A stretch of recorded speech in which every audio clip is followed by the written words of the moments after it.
So welcome to my newest video and welcome back to the channel.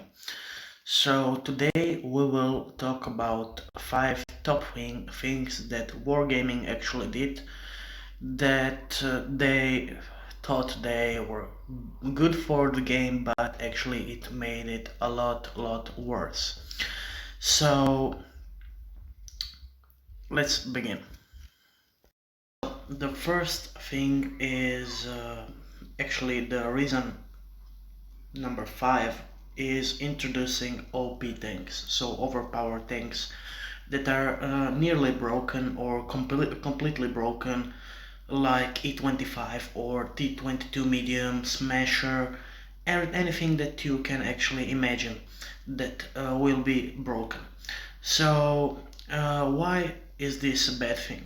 So first things first, these kind of tanks mostly aren't skill based, so some of them were available for events like T34-3 and were mostly hard to get, and the other way more popular one by wargaming is selling them in crates or uh, by money or gold, and mostly they're sold by real money. That is actually really bad because most people cannot actually uh, cannot buy them because they don't have enough money, or they just don't want to spend that money on the game, and most people that actually get these kind of tanks are players that have lower win rate ratio, and things like that. So this is also bad because it forces the old players out of the game, and most of them will just quit when they actually figure out what it has become with the game, that is just so broken. So another thing that is bad with this is actually they mostly get nowadays they mostly get implemented through the crate system. So it is also not skill based but money based. How much money are you willing to spend on a tank to get it? And mostly in most of the cases you will spend the money and not get a tank. If you will get a tank, you are that lucky minority of the players. So that is also pretty bad because I would definitely like to see those things in things like uh, skill based events or something like that.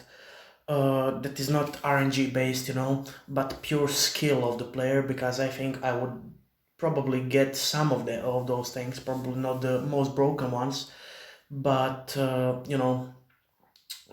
so yeah, you know what I want to say. Uh, then it all gets bad, because of those things are just completely broken most of the time, Just see this E25. So look at its reload and its penetration, capabilities, its damage per minute. It's just completely broken. And yeah, that's for the number 5. Let's get to the number 4.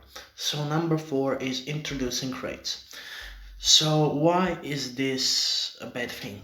Well, this is quite a bad thing, because you obviously don't have a lot of chance to get such tanks, that are in crates, and again, mostly players who are actually really lucky, or are actually they really want to spend money on the tanks, will get these tanks. Now look at this. So if it's still in the, yes, it's still in the shop. So this is a lockbox, and you unlock it by uh, buying keys. Actually, this is one of the better deals in my opinion with the boxes, and we probably won't see those so often. Why is it so good? Actually, because you are 100% guaranteed to get certificates for the vehicles. You will mostly get Tiger 131 for like $10 maybe, if you are lucky. And I got E25, so I am really lucky to get this thing. Yes, I buy crates, uh, but you know, I don't really like them. If I only buy crates if there are good things in the bundle, you know, or if there is a good chance of, you know, getting certificates for free XP that is actually like those with 3,500, sorry, 350,000 free XP, you know. So yes, I would love to buy those crates, you know, but mostly they are just or it is the main price, and the consolation price is so bad that it just is not worth it. So yeah, that's for number 4. Coming up with number 3, it is nerfing Death Star. So why do I think this is bad? Well, it is just so bad nowadays that as a new player you cannot really, you know, do something with it if you are really new player, you know. And why is this bad? So you can actually tell me, you know, so the skill-based player should play it. Yes, but with its alpha damage, it is actually inviting, sorry, many new players to join the Death Star gang, you know, and actually ruin the statistics for this thing. In my opinion, it is half good, half bad, you know, but it is mostly bad. This was a luck shot, you know, but I got wrecked here. As you can see, I would probably get spotted anyway, but its camo rating, it is just so bad. So you will probably get spotted in like 300 meters, you know, even more if some actually lighting it does have some, you know, better view range. And actually they nerfed it pretty bad. So its camera rating before was excellent. Its gun reload, I think, was less, and you could pretty much do anything. Its accuracy was also nerfed. So yeah, new players don't stand a chance in this thing against anyone else. So yeah, in my opinion, that is pretty bad, you know, because they don't get a chance to play good in it, and they will probably never get a mastery in this thing. So yeah, they are just ruining stats for everybody, you know, and I don't know. It just sucks, you know, because this tank is one of the most hated things in the whole game now. No one wants to play it anymore, you know. They only play it because it's a meme. Actually, it's a dead meme by now, you know. And yeah, I just don't like it in the way I liked it before. So this is for number 3. With number 2 is selling premium tanks to new players. Yes, this is also the cancer for this game. I don't want to lie, you know. It basically is. It's a cancer to the game, and there are many cancer panzers right now, you know, in the game, like E25, T22 medium, WZ120 FT, and such tanks, you know, that are just overpowered, and new players buy them. They buy them in crates or for money, you know, and they just ruin everybody's day. Not by, you know, by statistics or anything like that. The statistics are actually pretty good because the good players are also playing those things. But what is the problem? The problem is this. So they push away the old players like me, you know, because they get mad. Wargaming is wrong here, you know, in my opinion. I will not insult them or anything like that, because I could get potentially sued by that. But I will just tell you they are so wrong about this. So they keep telling the community, yes, we will stop doing that, and they never stop. Uh, you know, not so many noobs plays those tanks, but they actually do, as we all know. So what is the problem? The problem is that actually wargaming assures players that they will win battles by, like texts like this in the shop. So look at this. So the T26E5 is a tough heavy with a soul of a medium tank. It features decent frontal armor and a sturdy American turret combined with impressive mobility with a crazy high rate of fire. Together with the tank, you will receive the Sheriff legendary camouflage, an impeccable uniform bearing a Sheriff star, and a pair of menacing revolvers. Withstand sudden attacks, overtake the enemy, and mercilessly riddle opponents with a flurry of shells. Rest assured that every penetration will pay off with a solid amount of credits. So, yes, this is all correct, but there is always that one but. So what is the but here? The but here is actually the thing that new players will think they can do miracles with this tank, and just like the T26E4, it is really skill based, and any tank like that, E25, AMX 57, Helsing, Dracula, it is all skill based. It is not overpowered without a reason. It is overpowered in the right hands. So I really hate that actually new players buy tanks. I would, if I were wargaming, I would definitely put a policy that a player without 10k battles and 50% win rate cannot buy those tanks. Why 50% win rate? Well, if they are 50% like me, there is a high chance if they are playing this tank, they will actually boost their stats, and that is good. That is pretty good.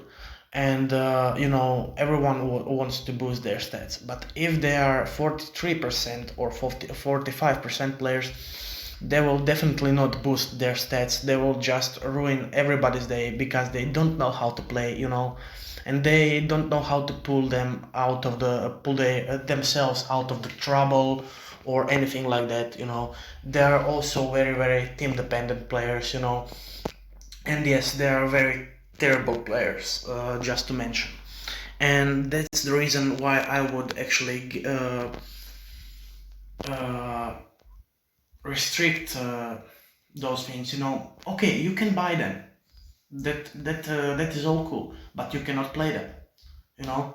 uh, that would also be a good example. Or like I even go against myself right now because I'm 50% player, but I would definitely make a policy that in T22 medium, players that don't have 55 or 60% win ratio and at least 20,000 battles cannot play in it. You have to actually play good to earn that tank. And I would definitely like that if they put sorry, if they put those tanks in events, and things as such, so you can actually get them just by playing them, and everything like that. So actually maybe 1% or half a percent of players actually get access to those tanks. And that is also a big problem because most of the players that actually want that tank are the good players, not the bad players, and that is just the thing that hurts me very bad. So this was for the number 2. To the number 1, the last but not the least, number 1 reason that wargaming actually made things worse in this game is introducing missiles. Why? Well, let me show you. I will lose this game, but this is not the point of this game. The point of this game is actually what am I doing to the enemy team right here. So just look at that. This shouldn't be so accurate, its accuracy was nerfed, but not enough. And now look at this. So I will just try to fire a missile right here in some of those things, and mostly they will go through. Just look at this. Let's try something. I think we won't be yes, we won't be able to fire here, but look at this AMX that will just get here, you know. I think we will actually no, Sheridan. Okay, never mind. So look at this. Straight hit, you know. And this is the problem with the missiles. You can hit people from anywhere, you know. I'm not talking about people who have Sheridans, you know, and they're hit by a missile. I don't care. Those people can actually defend themselves. But look at this. I mean, I didn't penetrate him, but it's still not fair, you know. Yes, I am using this advantage. Why wouldn't I, you know? But I definitely would love to see rockets or missiles, however you want, removed, you know. Just look at this. Straight hit again. So yeah, you just have to auto aim, you know. I mean, you cannot actually auto aim, but it's something like that. So yeah, it definitely shouldn't be in the game. This isn't War Thunder, you know. This is World of Tanks Blitz. Again, look at this accuracy. So this shouldn't hit, you know. And yeah, it is definitely broken as hell, and we cannot do anything about it because Wargaming says that most players actually love rockets. I doubt it, but I don't know. Most of the comments I see on the other channels with this video is actually, or yes, the Wargaming needed to implement this because of the refreshment of the game, or the comments like those are the mostly seen comments that you know, no, this shouldn't be in the game. This isn't War Thunder where we actually have missiles, you know, and things like that. This is World of Tanks Blitz, and I definitely like that opinion, you know. I will definitely use them, but I'm highly against them, you know. I mean, why shouldn't I use them? But I definitely would like to see them removed from the game. This is it, you know. That's it. I would definitely like to see. This one actually screwed me up totally, but okay. So yeah, tell me your opinion about missiles. Should they be removed from the game or not? Tell me your opinion on the missiles. You know, how do you actually counter them with something? You know, do you just try to run or something like that? You know, and why do you hate them? So tell me, why do you hate missiles, or do you like them? I would definitely like to hear an opinion about this one, you know. Yeah, so this was it for the number one, and see you guys in the next video. Goodbye.